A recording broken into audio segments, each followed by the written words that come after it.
최근 대구에서 중증 장애가 있거나 지병을 앓는 가족을 돌보다 극단적인 선택을 하는 사례가 잇따랐습니다. 가족 간병인의 고통이 커지며 간병 비극이 반복되고 있습니다. 오는 4월 10일 제22대 국회의원 선거와 함께 재보궐선거도 동시에 치러집니다. 영양군 경북도 의원 보궐선거에는 6명이 예비후보로 이름을 올렸습니다. 한파특보가 내려진 24일, 대구 경북 아침 기온은 대부분 지역에서 영하 10도 이하를 기록했습니다. 25일까지는 낮 기온도 0도 안팎에 머물겠고 바람도 강하게 불어 체감온도는 더욱 낮아 매우 춥겠습니다. 경부고속도로를 역주행하는 택시가 경찰과 시민의 신속한 대응에 다행히 대형 사고를 피한 것으로 드러났습니다.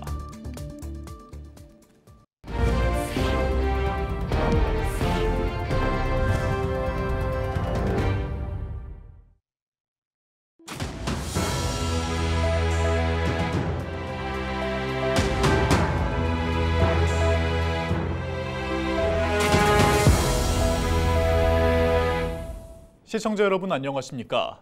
헬로티비 대구 경북 뉴스입니다. 지난 17일 치매에 걸린 아버지를 8년간 돌보던 아들이 아버지를 살해하고 스스로 목숨을 끊은 일이 있었습니다. 또 지난해 10월에는 60대 아버지가 뇌병변 장애가 있는 30대 아들을 살해한 일이 있었는데요. 장애인을 돌보고 있는 가족들은 이 같은 간병살인, 돌봄살인이 남일 같지 않다고 합니다. 24시간부터 가족을 돌보는 게 정신적, 유체적, 그리고 경제적으로도 힘든 일이기 때문인데요. 뇌병변 손자를 돌보는 할머니의 이야기, 홍하영 기자가 들어봤습니다. 작업치료사와 함께 그네를 타고 있는 한 소년. 소년의 몸은 작업치료사에게 거의 기대 있습니다. 소년은 뇌병변 장애를 갖고 있는 16살 최환규 군입니다. 목을 가누지 못해 혼자 힘으로 앉아있지도 못합니다. 외부 자극에 반응하지도 않아 위험한 상황에 노출되기 쉽습니다. 때문에 환규군 옆에는 늘 보호자가 붙어 있습니다. 호전되기가 약간은 어려운 질환이기 때문에 결국은 평생 안고 가는 그런 경우를 많이 보고 있고, 실제로도 환규처럼 이런 마찬가지로 보호자들이 평생 이렇게 데리고 다니고 먹여주고 대소변 처리까지 해줘야 되는. 환규군의 보호자는 70 넘은 조부모. 장애로 인해 또래에 비해 몸무게가 적지만 손자를 휠체어에 태우고 내리는 것은 쉽지 않습니다. 상태가 더 나아지길 기약 없이 기다릴 뿐입니다. 장애 가진 부모들은 어느 부모라도 극단적인 선택 안 해본 사람은 없을 거예요. 저 역시도 해봤으니까요. 너무 힘들고 진짜 너무 힘들어요. 극단적인 선택을 해가지고 갖는 사람들을 이해를 해요, 우리는. 이 가족의 수입은 노령연금과 기초생활수급비, 그리고 20만 원 조금 넘는 장애수당입니다. 환규군 치료에 드는 비용은 월 100만 원 이상, 기저귀값도 수십만 원인데다 환규군 누나의 학원비와 가족들의 생활비 등을 합하면 지출이 수입을 넘습니다. 카드 돌려막기를 하다 일시적으로 후원이 들어오면 카드값을 상환하는 생활을 반복하고 있습니다. 치료도 많이 다녀야 되고, 우리 뇌병변 애들은 거의 다 비급 예약이 많아요. 돈이 많이 들잖아요. 정부에서 아무리 많이 지원된다 그래도요, 저희들한테는 부담이 너무 많이 들어요. 최근 대구에서 중증 장애가 있거나 지병을 앓는 가족을 돌보다 경제적 부담이 겹치는 등 상황이 점점 나빠지자 결국 극단적인 선택을 하는 사례가 잇따랐습니다. 시민단체는 돌봐야 할 가족이 있는 보호자들이 일상을 유지할 수 있도록 사회가 적극 나서야 한다고 주장합니다. 이런 간병살인이 개인의 문제가 아니고 사회 시스템의 부재라든지 정책의 부재에서 빚어진 결과이기 때문에 사회가 함께 책임져야 된다라는 부분들을. 돌봄 가족의 피부에 와닿는 복지제도 개선이 필요한 시점입니다. 헬로티비 뉴스 홍하영입니다. 오는 4월 10일 제22대 국회의원 선거일에는 2024년 상반기 재보궐선거도 동시에 치러집니다. 제8회 전국 동시지방선거에서 당선자가 선출됐지만 사직과 당선 무효 등으로 공석이 된 선거구에서 진행되는데요. 박홍열 전 경북도 의원이 의원직을 사퇴하면서 자리가 빈 영양군 선거구에는 지금까지 6명의 예비후보가 이름을 올렸습니다. 서희동 기자입니다. 지난해 9월 정치자금법 위반으로 수사를 받던 박홍열 전 경북도 의원이 의원직을 사퇴하면서 자리가 빈 경북도의회.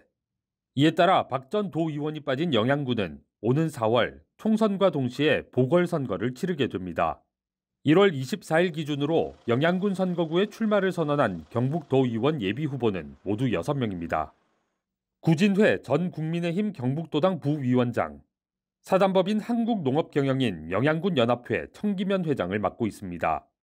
윤철남 전 남해화학 경북북부지사장, 국민의힘 영양군 당원협의회 부위원장을 맡고 있습니다.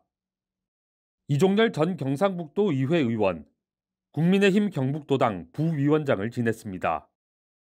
오창옥 전 영양군 의회 의원, 사단법인 한국공공정책평가협회 영양군 지부장을 맡고 있습니다. 송진태 전 국민의힘 영양군 당원협의회 사무국장, 영양군 새마을회 회장을 지냈습니다. 전병호 전 영양읍장, 영양군청 건설재난관리과장을 지냈습니다. 지금까지 영양군 선거구에 출사표를 내놓은 경북도의원 보궐선거 예비후보 6명 모두 국민의힘 소속입니다.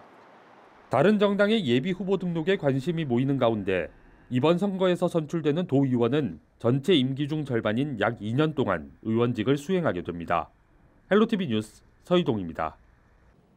한파특보가 내려진 24일, 대구 경북 아침 기온은 대부분 지역에서 영하 10도 이하를 기록했습니다. 25일까지는 낮 기온도 0도에 안팎에 머물겠고 바람도 강하게 불어 체감온도는 더욱 낮아 매우 춥겠습니다. 26일 오후부터 기온이 점차 오를 것으로 전망됩니다. 면역력이 약한 노약자와 어린이는 가급적 야외 활동을 자제하고 저체온증과 동상 등 한랭 질환에 걸리지 않도록 체온 관리에 신경 쓰시기 바랍니다. 경부고속도로를 역주행한 택시가 경찰과 시민의 신속한 대응에 다행히 대형 사고를 피한 것으로 드러났습니다. 역주행 차량은 지난 23일 오전 5시 10분쯤 대구 중구 동성로에서 손님을 태운 후 목적지인 영천으로 가기 위해 경부고속도로 경산 톨게이트에 진입해 서울 방면으로 운행하던 중 반대 방향이라는 손님의 말에 부산 방면으로 차량을 돌려 경주 건천까지 약 22분간 37km를 역주행했습니다. 신고를 받은 경찰은 CCTV 모니터링을 통해 역주행 차량의 위치를 파악한 뒤 지그재그 운행으로 차량의 속도를 줄이는 이른바 트래픽 브레이크를 실시하고 대형 화물 차량 2대를 대각선으로 정차시켜 통제 차단선을 구축했습니다. 경찰은 역주행 사고를 막기 위해 위험을 무릅쓰고 적극적으로 협조해준 트레일러 운전자 2명과 초기에 적극 대응한 신고자에게 감사장을 수여할 예정입니다.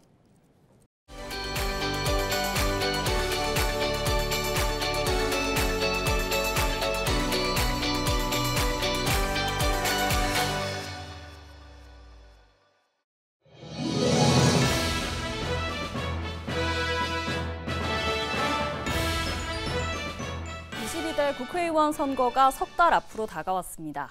선거 달력을 한번 넘겨볼까요? 가장 먼저 기억할 날짜는 2월 10일입니다. 선거 60일 전인 이날부터는 지방자치단체장들의 행위에 제약이 따릅니다. 행사를 개최하거나 후원하는, 그러니까 선거에 영향을 미칠 수 있는 행위는 하면 안 됩니다. 더불어 해외에서 투표하려는 재외선거인은 이날까지 등록을 마쳐야 투표할 수 있습니다. 이번엔 3월로 가볼까요? 이달부턴 본격적인 총선 레이스가 시작됐는데요. 21일부터 이틀 동안은 후보자 등록 기간입니다. 뒤이어 28일부터는 공식 선거운동이 시작됩니다. 거리 유세나 토론회, 벽보까지 우리가 흔히 알고 있는 선거운동은 이날부터 허용됩니다. 후보자뿐 아니라 유권자도 선거운동에 참여할 수 있는데 정해진 규정은 반드시 지켜야 합니다. 특히 누구든지 이번 선거부터는 AI 기술을 활용해 후보자의 사진과 영상을 제작해 유포하면 안 됩니다. 선거운동에 대해 궁금한 점이 있거나 위반 내용을 신고하고 싶다고요? 그렇다면 국번 없이 1390으로 하면 됩니다. 계속해서 달력으로 돌아가서요. 29일에는 선거인 명부가 확정됩니다. 각 선거구별로 투표할 사람이 정해지는 겁니다. 자, 이제 선거가 치러지는 4월로 가보겠습니다. 5일과 6일에는 사전투표가 있습니다. 이틀 동안은 자신의 주소지가 아니더라도 전국 어느 사전투표소에서나 투표할 수 있습니다. 총선 여정의 마지막 날입니다. 4월 10일, 22대 국회의원 선거일입니다. 오전 6시부터 오후 6시까지 이렇게 투표가 이뤄지고요. 투표 마감 직후엔 개표가 진행됩니다. 앞으로 4년 동안 임기를 수행할 22대 국회의원은 이렇게 선출이 됩니다. 투표하는 한 걸음, 미래를 위한 큰 걸음. 이번 선거를 앞두고 열린 선거관리위원회 공모전에서 높은 점수를 받은 문구입니다. 미래를 위한 큰 걸음을 내디딜 시간. 유권자 여러분과 가장 가까운 케이블 TV도 함께하겠습니다. 슬기로운 유권자 생활 이세진입니다. 장사가 잘 되나 안 되나 두루두루 좀 살펴주시고 선거 때만 나와서 뭐 어떻게 해주시겠다 하지 말고 그냥 평상시에도 가끔씩 들려서 친구처럼 이웃처럼 와서 한 번씩 봐주시고 장사가 잘 된다나 한번 둘러봐 주시면 참 좋은데 경기가 안 좋아 장사가 너무 안 돼. 그런 거 좀 신경 좀 많이 쓰시는 국회의원이 나오셔서 해주셨으면 좋겠어요. 실현이 가능한 공약 그런 걸 해줬으면 좋겠다. 말도 안 되는 옛날 우리 학교 다닐 때 두발 자유하겠습니다. 학생회장 항상 단골 멘트 한 번도 뵌 적 없거든요. 그런 것처럼 말도 안 되는 거 하지 말고 진짜 이루어질 줄만 하고 이렇게 해줬으면 좋겠습니다. 국민들이 편안하게 살 수 있는 그런 정책을 펼쳐가지고 정치를 좀 해줬으면 좋겠어요. 서로가 타협해가지고 이거를 해결을 해야 되는데 무조건 상대방을 헐떡고 그러니까 이게 일이 되는 게 없잖아요. 앞으로 그런 것 좀 없었으면 좋겠어요.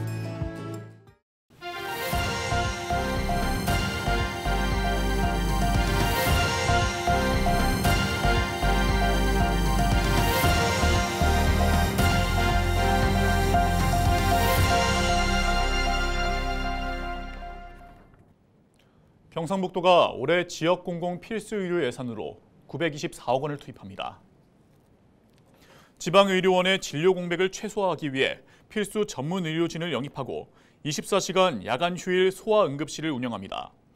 소아응급실은 7곳 경북대학교 병원의 소아 전문 응급의료센터를 중심으로 동국대 경주병원과 안동병원 등 권역별로 4곳에 설치합니다.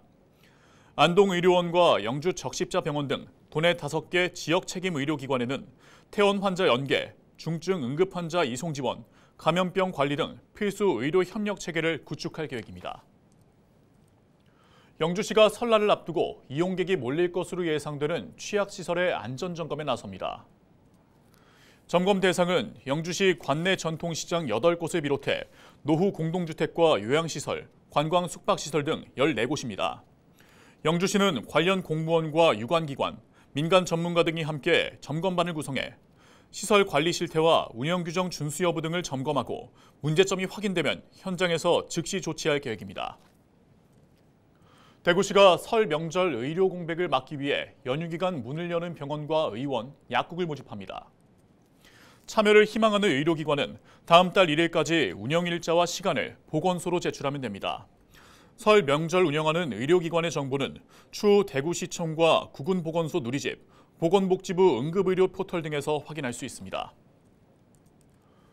대구 동부교육지원청 등 5개 교육지원청이 25일 오전 중학교 신입생 배정 결과를 발표합니다. 대상자는 127개 중학교, 797개 학급, 2942명으로 지난해 대비 237명이 늘었습니다. 추천 배정은 교통, 행정동별 학생 분포, 학생 백지시설 여건 등을 고려해 진행되며 배정 결과는 교육지원청 누리집을 통해 확인할 수 있습니다. 입학 예정자 예비 소집일은 26일 금요일입니다. 대구 동구청이 2024년 계량기 정기검사를 실시합니다. 해당 검사는 계량에 관한 법률에 따른 것으로 대상 계량기는 10톤 미만의 전기식, 판수동 요금형 저울입니다. 수요 조사는 다음 달부터 석 달간 행정복지센터에서 진행하며 5월부터 6월까지 지정된 행정복지센터에서 정기검사를 진행합니다. 동구청은 계량기 검사에서 경미한 문제가 있을 경우 현장에서 곧바로 수리할 수 있도록 전문기술자와 함께 검사를 진행할 방침입니다. 이상으로 뉴스를 마칩니다. 함께해 주신 여러분 고맙습니다.